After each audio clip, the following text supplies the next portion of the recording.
Адам баласының өмір жолы шырғалаңы көп, ұшы қиыры жоқ бұралаң жолдардан, қым-қиғаш мазмұнға толы күрестерден тұрады. Сенде бір кірпіш дүниенің кетігін тапта барқалан деп Хакім Абай айтқандай, осы бұралаң жолдар мен сұрапыл кедергілерге толы күресте тек алдына ұлы мақсат қойып, жігерін қайрай білетін азаматтар ғана биік шыңдарға шығып, көздеген жетістігіне қол жеткізеді. Ал осы өмір күресінде адалдық пен биік парасаттан аттамай, ұлы адамгершілік пен терең ізгілікті өзіне серік еткен жандар ғана келешекке үлгі бола алады. Арманымыз космонавт боламыз деп айтып едік қой, енді үлкен армандарды сол космонавт боламыз деп, үлкен ғалым боламыз деп, сол менің арманым сол мұғалім, біздің физика пәнінің мұғалімі Сабыр Оспанов деген кісі болды, осы Талдықарағанның тумасы, Кербұлақ ауданында. Сол кісінің тәлім тәрбиесін көргеннен кейін физик болғанды мен армандадым. Сол мектепте арманым сол физиканы жақсы көрдік. Ол кезде қатты дамыватты. Мына атом электростанциясы деген сияқты ракета жасау, қорғаныс саласында, қару-жарақ саласында өндіріс дамып жатты ғой. Сондықтан сол үлкен ғалым болсақ деген ой сол мектепте туды. Әр адам өзі бір тұрған сыр сандық, ашылмаған, зерттелмеген қазына. Талдықорған қаласының тұрғыны Бейбіт Бектұрсынұлы Жақып ақын күнделікті өмірде қарапайым, көптің көзіне түсе бермейтін тұлға. Ал егер ол кісімен жақын сөйлесіп, ішкі жан дүниесіне үңілсең, сыр сандығында құнды қазына жатқандығын байқауға болады. Осындай рухани қазынаға бай, ғұмыры ғибратқа толы ғалым, екі дәуірдің куәгері, белгілі Хан Тәңірі тауының етегінде орналасқан Райымбек Батыр елінің тумасы. Қайнар ауылында малшы отбасында дүниеге келген. Әкесі Бектұрсын мен анасы Тоқтамханнан туған 7 баланың 5-шісі. Малшының отбасында дүниеге келдік, тауда өстік. Мынау біздің жайлауымыз, мына таудың ар жағы біздің Көккүмір деген жайлау болады. Енді көп жағдай есте жоқ қой, бірақ сол малдың артында жүрдік, қойда жүрдік қой негізі. Әке-шешеміздің жанында. Сыныпты мен ауылда оқыдым, 1-2 сынып. Сол 3 сыныптан Алматыға интернатқа берді. Ауылда да интернат болды әрине. Бірақ біздің әлгі ауылда беделді қойшы болғандықтан, мына Алматыдағы ғылыми зерттеу, мал шаруашылығын зерттейтін институттан мамандар келеді. Солар эксперимент жүргізетін. Сонда біздің үйде қонақта болады, жұмыстарын жүргізеді, малдармен жаңа дәрілерін салады деген сияқты. Сонда танысып қалған ғой, бір кісі айтқан ғой, мен Алматыда тұрам, менің үйімнің жанында бір интернат бар. Сонда балаларыңызды не қылып сол жаққа оқытпайсыз деген ұсыныс жасаған ғой. Бірінші ең үлкен әпкеміз Сәуле деген. Сол интернатқа барды, ол кезде ол 7-8 сынып оқиды деймін. Содан кейін біз біреу орналасқаннан кейін ақырын бәріміз біртіндеп бара бастадық қой сол интернатқа. Бұл 1971 жылы Бала Бейбіт Алматыдағы нөмір 2 республикалық қазақ эксперименттік мектеп-интернатының оқушысы. Жай оқушы емес, болашағынан зор үміт күттірген зеректе алғыр, үздікте озаты шәкірт. Сапалы білім алған саналы азамат 1978 жылы мектеп-интернатты алтын медальмен тәмамдады. Бейбіт екеуміз 10 жыл бойы бір мектепте оқыдық, бір класста. Ұлдар, қыздар бәрі неше түрлі облыстан келеді. Қазақтың эксперименталды мектеп интернат. Сонда оқыдық бәріміз. Бейбіт басынан алғыр болатын. Жақсы оқыды. Класстағы 7 медалист бітірген. Соның біреуі жаңағы Бейбіт.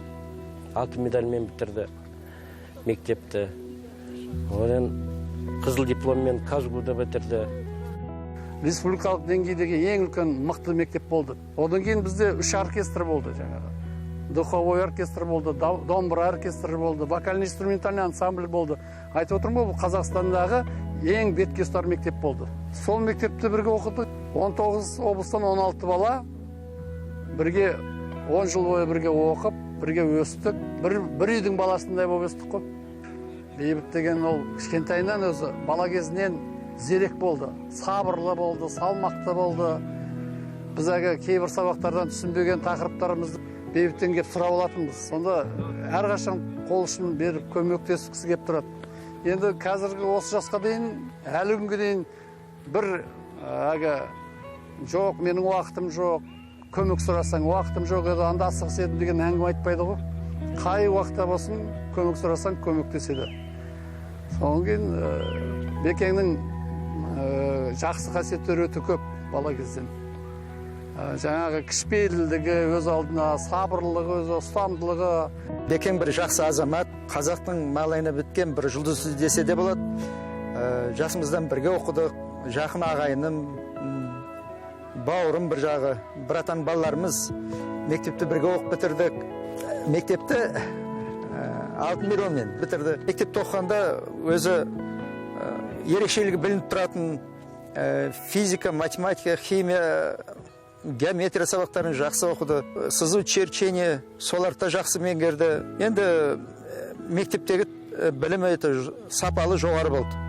Соған сай мұғалімдер де оның білімін бағалады. Бекең болар бала дегендей, интернатта кішкентайынан ерекше көзге түскен, ақылымен, білімімен және достыққа беріктігімен ерекшеленген азамат. Бекеңнің біздің интернатты 10 жыл кілең 5-ке оқып шығып бітіріп, кеудесіне алтын медаль тағуының өзі бір ерлік.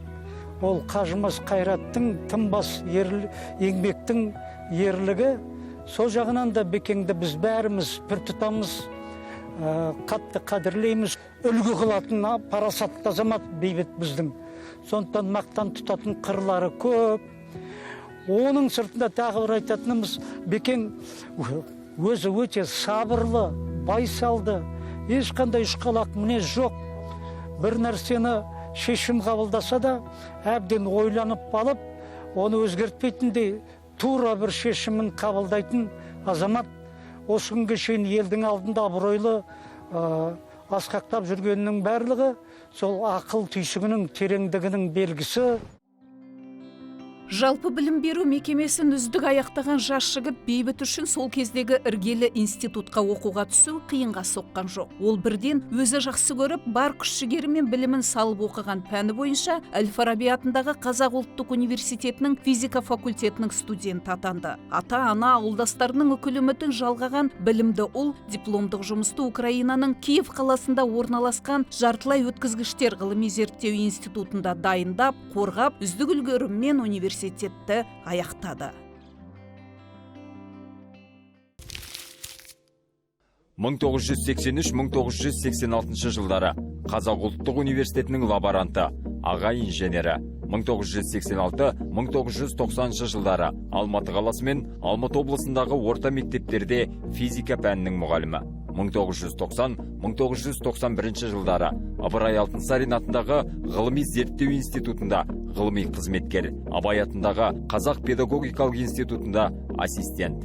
1991-1993 жылдары Шам жауапкершілігі шектеулі серіктестігі фирмасының, 1991-1993 жылдары Шам фирмасының атқарушы директоры, 1993-2010 жылдары Қазақстан Республикасы ішкі істер және ұлттық қауіпсіздік органдарында офицерлік қызмет, полковник.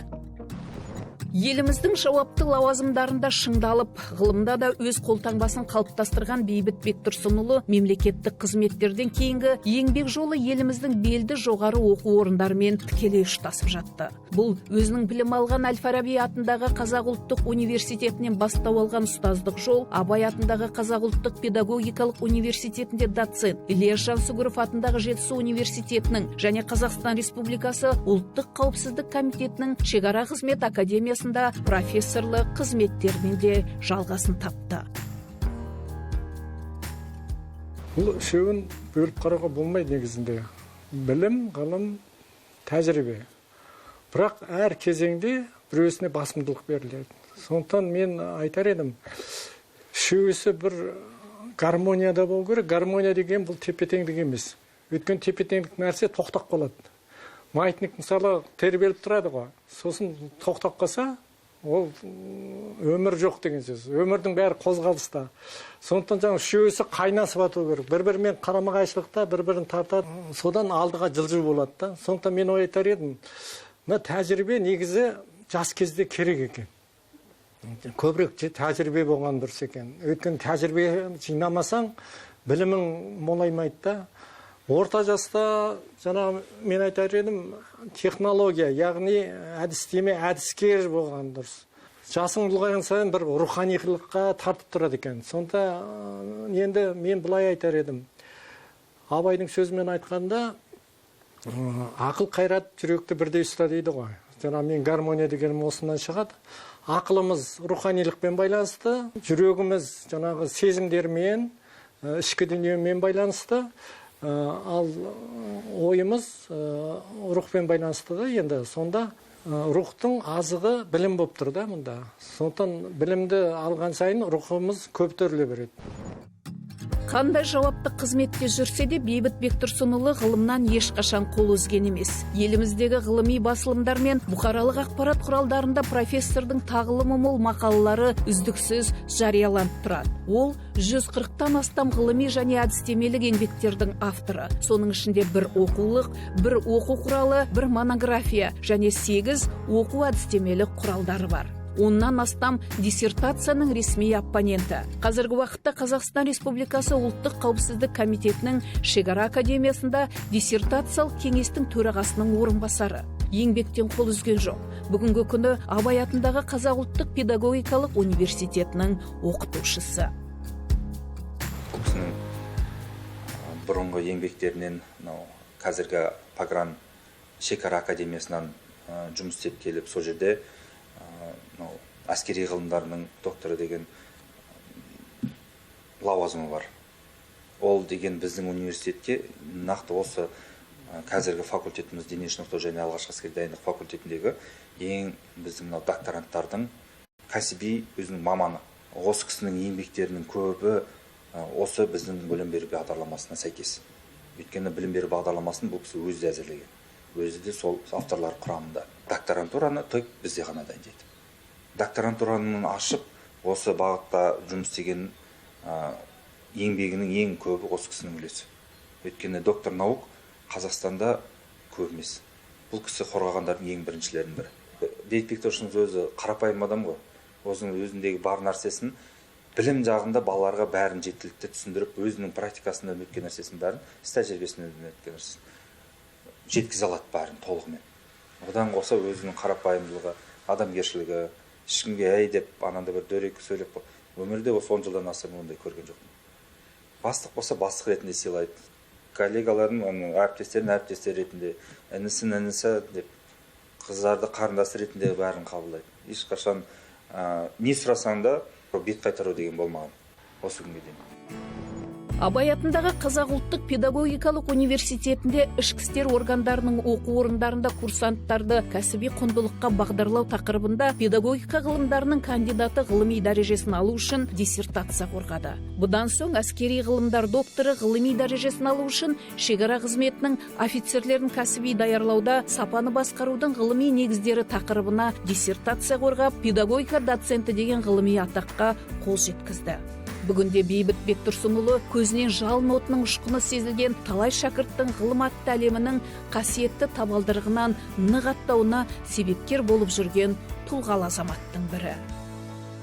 Бейбіт Бектұрсынұлының көптеген шәкірттері қазіргі уақытта докторлық жұмыстар жазып жатыр, және де докторлық жұмыстар сәтті қорғағандар да бар арасында.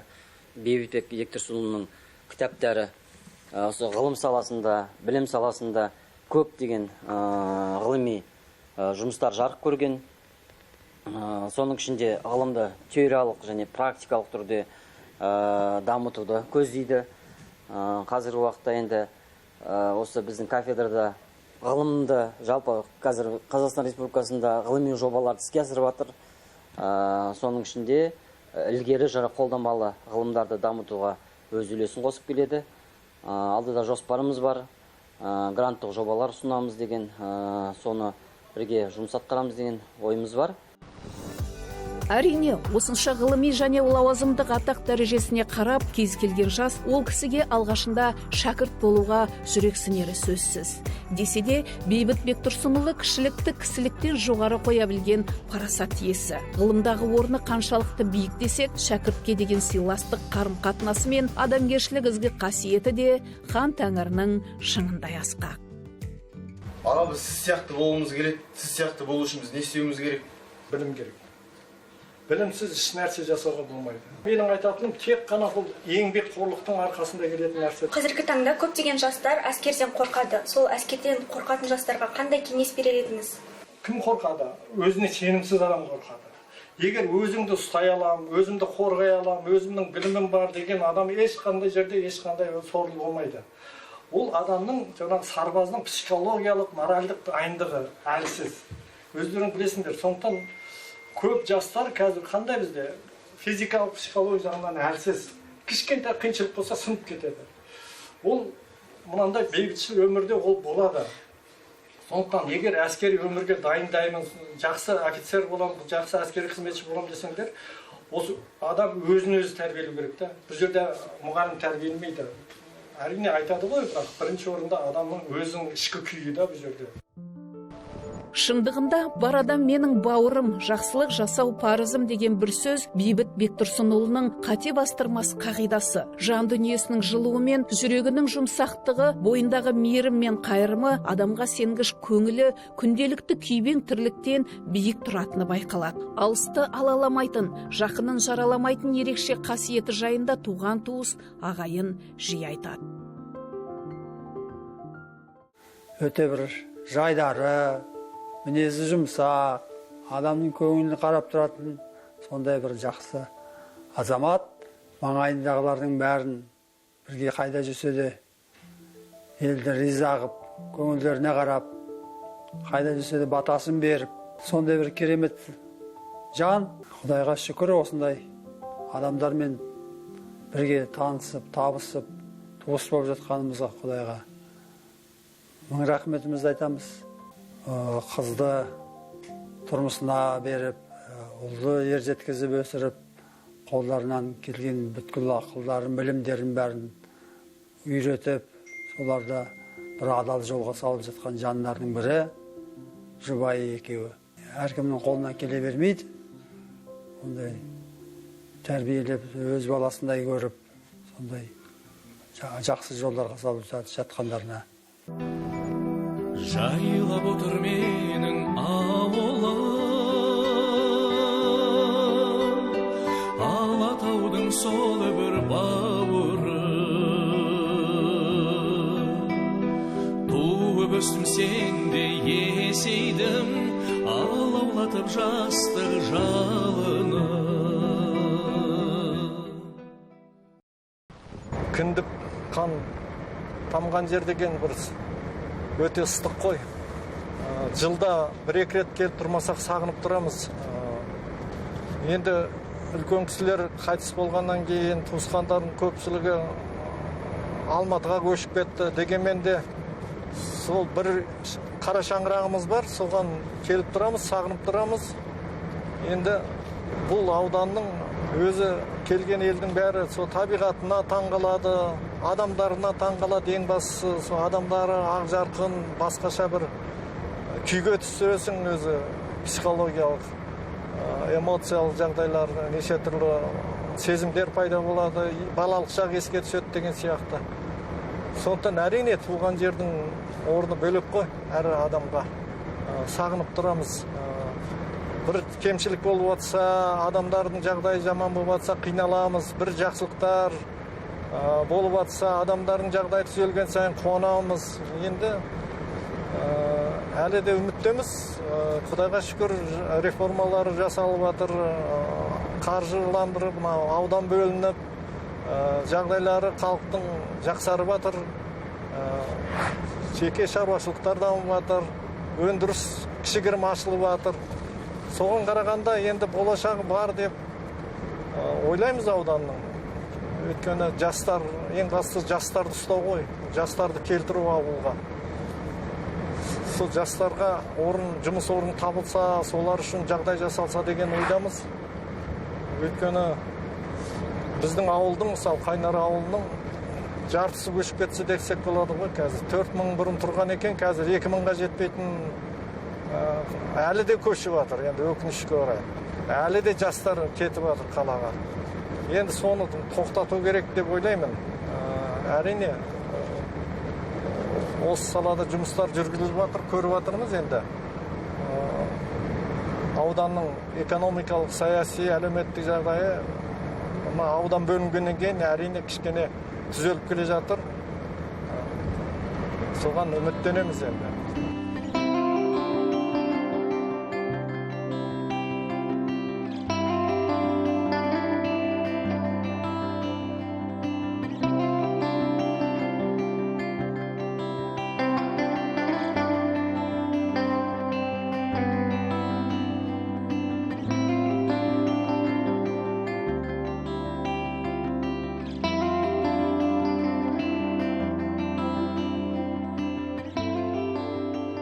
Жақып деген ақсақалдан тарқаған 3 бала. Біріншісі менің әкем Әубәкірдің інісі Бектұрсын, Бектұрсынның інісі Орасқан. Ортамызда Ажар деген әкпесі болған. Бәрі ата тегімізде ғой. Әлгі текті жерден баласы текті бола дейді ғой. Сондықтан сол өзіміз ойлаймыз, енді кім біледі, біреу айта береді, өзіміз тектімізді ойлаймыз. Тәрбиеміз бір алып көпіріп, бірден кейін әлгі басып алып, біреуге өтірік айтып, біреуден деген біздің өзі семьямызда ондай көпіріліп сөйлеу, әлгі желді есіп сөйлеу деген ондай қасиет жоқ деп ойлаймын. Өйткені өз еңбектерімен, өз табыстарымен жетті. Әке шешемізді сол еңбегімен жеткен. Енді Бейбіттің жаңағы мамасы шешеміз, Тоқтамхан шешеміз мал бақты бұл кісілер, малда болды. Малдың да жақсы сол сырын біліп, соның жағдайын жасағанның арқасын, еңбегінің арқасында шығар. Үлкен Кеңес одағының жақсы ордендерін алды. Жаңағы еңбек қызыл ту ордені, құрмет белгі ордені, Ленин орденін алды. Сонымен қатар облыстық обком дейді, облыстық обкомның бюро мүшесі болды. Сол еңбектерінің арқасында шығар сондай дәрежеге жеткен. Біз өзімізді кішкене балаба өстік. Бәріміз қойда өстік. Бірақ сондай әке шешеміздің татулығы шығар, аға, іні деп. Қазір ауылға барған үйді көресіздер, 2 үйді қатар салынған. 2 үйдің әлгі қарама қарсы салған екеуінің есігі бір-біріне қарап тұр. Қазір енді ойлаймыз, сол бір-біріне деген жақсылығы, бір-біріне деген сүйіспеншілігі, сыйластығы шығар деп. Сол сыйластық біздің мынау тұқымымызда қалған, бір-бірімізді сыйлаймыз. Үлкенді деп, кішіні кіші деп.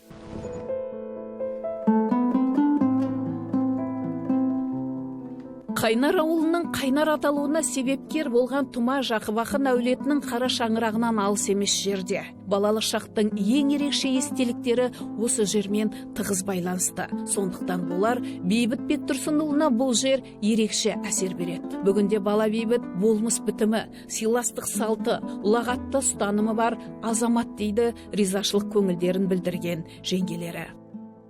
Мен келген кезден бастап Бейбітті білемін. Кіп-кішкентай сар бала, сондай ұқыпты, ықтиятты, әп-әдемі, өңі ашық, сарғыш, енді енемізге келеді. Бет келмегенмен, ашықтығы, өңінің ашықтығы енемізге келеді. Кіп-кішкентай болып, малда жүріп, әкесіне көмекші болып, жайлауда болғанда анасына да көмектеседі. Анасына сиыр сауға да көмектеседі. Барып сүтін көтерісіп келеді. Сүт тартқанда отырып сепараторменен сүт тартады. Май шайқаса да бәріне көмектесіп көтеруге, соның бәріне анасына көмектеседі. Ең аяғы түн ішінде төсек салып жатқанға даладан ағаш әкеліп, отын әкеліп, пешке жағып, самаурынды қайнатып, ағаш салып, оны әкеліп үйге кіргізіп, анасының қасына қойып, дастарханның басында отырған соның барлығына анасына көмектесті, әкесіне жаңағы қойды өргізіп, ертең-ерте әкесі тұрғанша қойды өргізіп қойып, одан әкесі шайын ішесі артынан барып малды бағады. Ол кісілер бір жұмыс шаруаменен шығып кететін болса, сол үйге малға ірі қара бар, онда бәленбай жылқы, сиырлары бар, соның бәріне ие болып қалатын осы балалар болады. Бейбіт қайнымның қамқорлығын, адамгершілігін, білімділігін, көпшілікті сыйлайтын қасиеттерінің бәрін ұнатамын.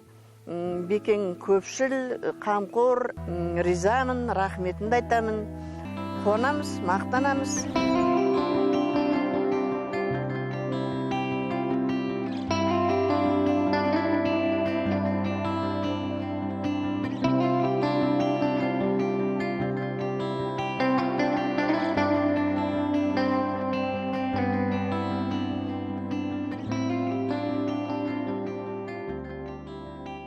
өзім жайлы кітап жазу менде ойыма келмепті әрі. Бірақ менің өзімнің кішкене ақындығым бар.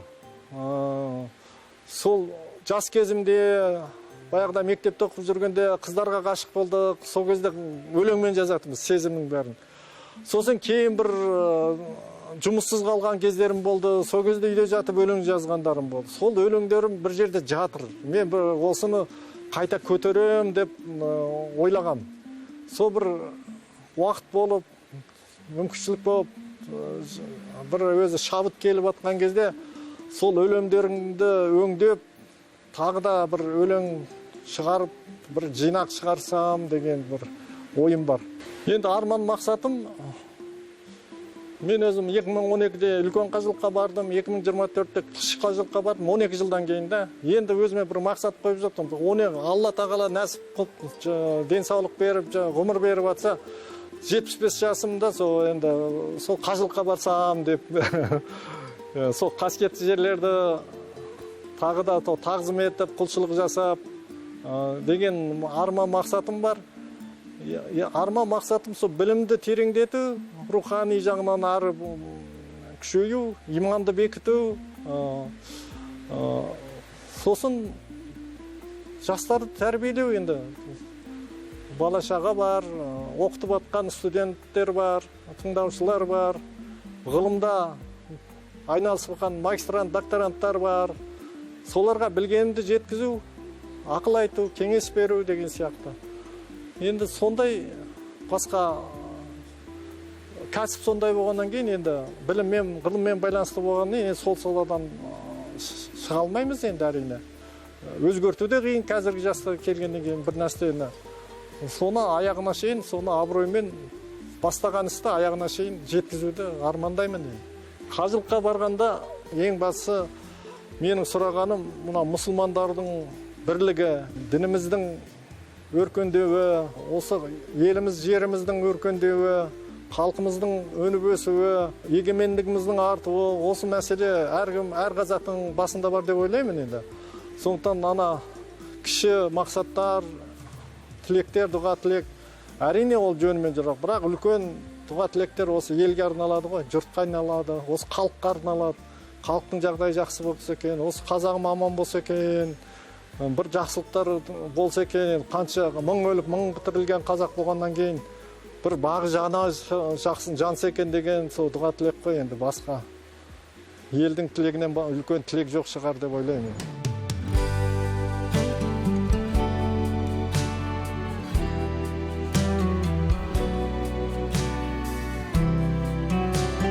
Бейбіт Бектұрсынұлы мен жұбайы Нұрлыгүл Әділхан қызын қазақтың бауырмалдығын бойына сіңірген ғазиз жандар деуге болады. Бүгінде бұл жұп әке-шешесінен айырылған балаларды бауырына басып, ата-аналық мейірімін төгіп, бағып-қағып өсіріп жатқан мейірімді отбасы. Отбасылық құндылықтарды балалардың бойына сіңіріп, жақсы тәрбие берумен қатар, қоғам мен өркениеттің бір бөлшегі ретінде олардың өмірден өз орнын табуына ықпал етуде.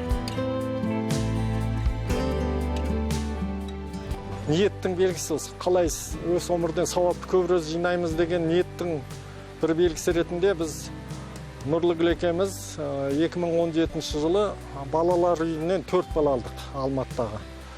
4 бала алдық. Біреусі осы 1,5 жылдай болып қалды, қайтыс болып кетті. Енді бір апат жағдайға ұшырап.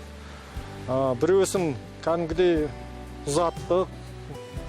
Тойын жасап ұзатып бердік. Қазір сол Талдықорғанда шетіндегі ауылда тұрып жатыр. 2 немереміз бар былайша айтқанда.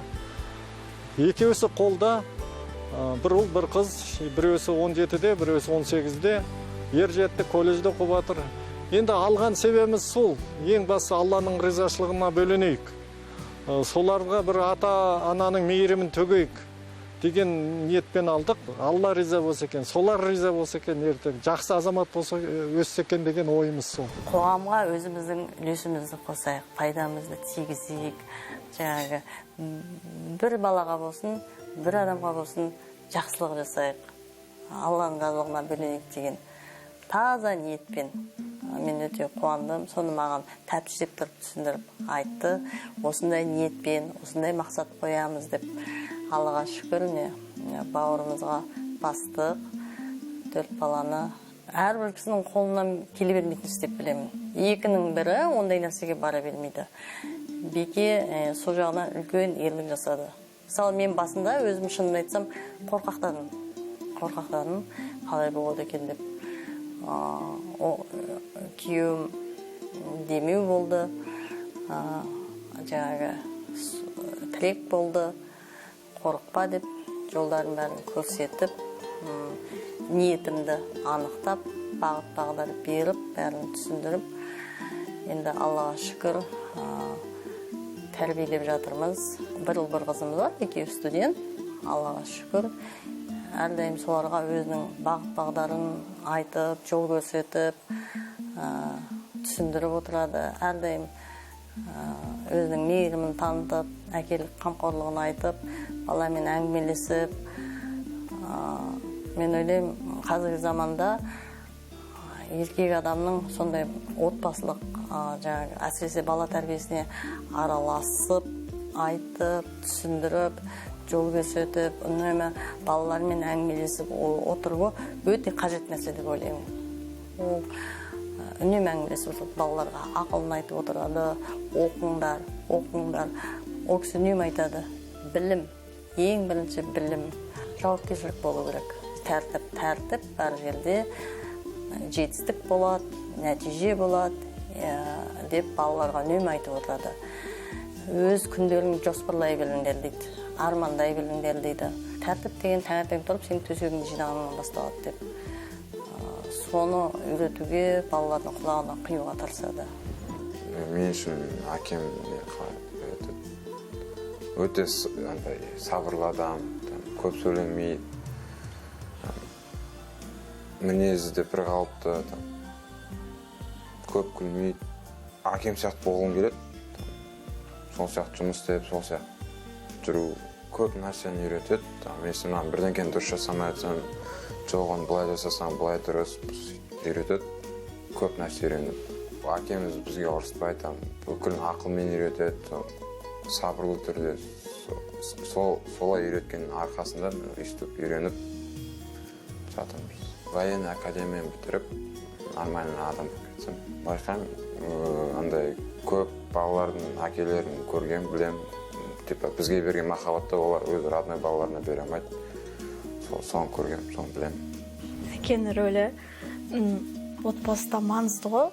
Мен үшін әкенің рөлі ол андай үлгі, бүткіл нәрсеге үлгі болып көрінеді енді. Әкеге қарап түзейміз ғой. Әкеміз қандай болса, біз де сондай боламыз. Айтқан әр ақылдарын тыңдап, өнегесін тыңдап, келешекте үлкен өмірге қадам басып, отбасы құрғанда бір жағынан папа жақ сияқты адамға тиінбеді. Өйткені былай қарап тұрсаң, қазіргі неде, өмірде бәрі ішіп шегіп жатқан кезде мен әкем намаз оқыңдар, үйтпеңдер, сөйтпеңдер деп ақ пен қараны ажыратып айтады да. Ол мен үшін үлгі. Санаулы адамдар ғана ғой, ондай иманды жолда жүргендер. Қазір ақ пен қараны ажырата аламын. Қайсы дұрыс емес екенін істей аламын, ойланып айта аламын. Өйткені бұндай ғой, қасымдағы достарым жаман болса, бірдеңе істейік десе, әкемнің айтқан сөздерін еске алып, бүйтсем, значит, басқаша болып кетеді. Арт жаман болып кетеді деп ойлаймын да. Әкенің ақылымен лучше жалғыз жүре берейін деймін ғой. Артқа тартады ғой. Ал әкеміз айтып отырады, достарың қандай болса, сен де сондайсың дейді. Достарым артқа тартып атса, мен уже шегініп бастаймын. Мама әрқашан сабырмен қарайды бәріне. Үйде ұрыс-керіс болып жатса да, мама сабырмен ғана шешіп отырады. Үндемей қоя салады. Әкемнің ақылы құнды, әкем әрбір айтқан ақылын тыңдаймын. Істемей жатсам да тыңдаймын, бірақ болашақта оны істеуге тырысамын. Айтқан ақылдарымен өмір сүреміз ғой. Қуантсаң, баланы қуант деген ғой. Осы балалардың өскеніне қарап қуанамыз. Осылардың нәтижесін көргіміз келеді. Осылар бір жетістікке жетсе екен деп, одан кейін сондай қуанышты жағдайларды көріп жетіп жатсақ, әрине неге ары қарай жалғастырмасқа? Әрине Құдай бұйыртса. Өзімнің арманым болатын, армандайтын, көп балалы, үнемі сөйтіп Алладан тілеп отырам. Көп балалы отбасы болсақ екен деймін. Балалармен жұмыс істеген ұнайды өйткені Бекең жаңағы қолдау білдіріп отыр ғой. Сол қолдау болғаннан кейін, демеу болғаннан кейін сондай құлшыныс бар. Құдай бұйыртса. Бала деген ұяда не көрсе, ұшқанда соны біледі дейді ғой. Көрсетуге тырысамыз. Балаға айтқаннан көрі көрсеткен дұрыс деп ойлаймыз. Біздің өзіміздің жаңағы Бекең өте, бұл кісі тек қана ұстаз, тек қана оқымысты кісі емес, бұл кісі отбасында өте шаруақор адам. Қолынан енді мақтағаным емес, қолынан бәрі келеді, Аллаға шүкір. Біз мысалы елдер ұсып үйге жаңағы сантехник, я болмаса слесарь деген кісі шақырмаймыз. Бәрін өзі жасайды, бәрін өзі жөндейді, қолынан келеді. 8 қырлы басылды, тек қана жаңағы оқымысты да емес. Шаруақор, шаруаға ыңғайлы, бәрін өзі жасауға тырысады. Енді оның бәрін ұл бала мысалы көріп өседі ғой. Ұлымыз да қарап отырады, көріп отырады. Соны көрген істейді ол да. Сол бұлай айтқаннан гөрі жаңағы көрсеткен жақсы көреді. Іспен кейін жаңағы айтып отырады. Кейін бұлар өз көргендерін істейді деп, Құдай қаласа. Мен де сөйтіп ойлаймын, сенімдімін. Балалар осы отбасында көргендерін кейін осыны жасайды, қайталайды деген сенімдемін. Үміттенемін солай. Жалпы жақсы адамның артында із қалады, жаман адамның артында сыз қалады деп дана халқымыз бекер айтпағандай. 65-тің төріне шығып отырған Бейбіт Бектұрсынұлы қызметте абыройлы. Өзінің өмір жолын ұстаздыққа арнаған оның шәкірт жүрегінде үлкен жүректі адам ретінде қалары сөзсіз. Білікті педагог ғалым, шебер ұйымдастырушы, әлі де еліміз үшін көптеген ғылыми еңбектерді дүниеге әкеліп, талай шәкіртті өзінің маманы атандыратынына сенімдіміз. Әлі де тағдыр тәлкегіне түскен талай баланы бауырына басып, әкелік қамқорлығын аямайтыны сөзсіз.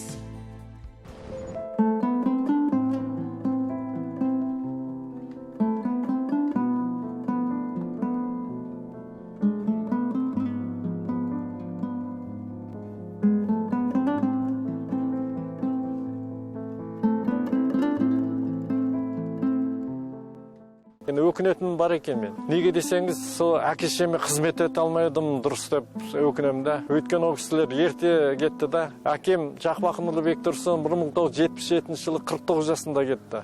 Жаңағы мамам Момынхан қызы Тоқтамхан, Жақбақын келіні 1991 жылы 59 жасында кетіп қалды. Біз енді үйленіп, енді адам боламыз деп жатқанда, ол кісілер өмірден озып кетті. Соң кейін ойлаймын ғой, солардың бір жақсылығын қайтара алмадық қой, қызмет ете алмадық қой, сол кісілерге деген бір өкініш бар екен да менде.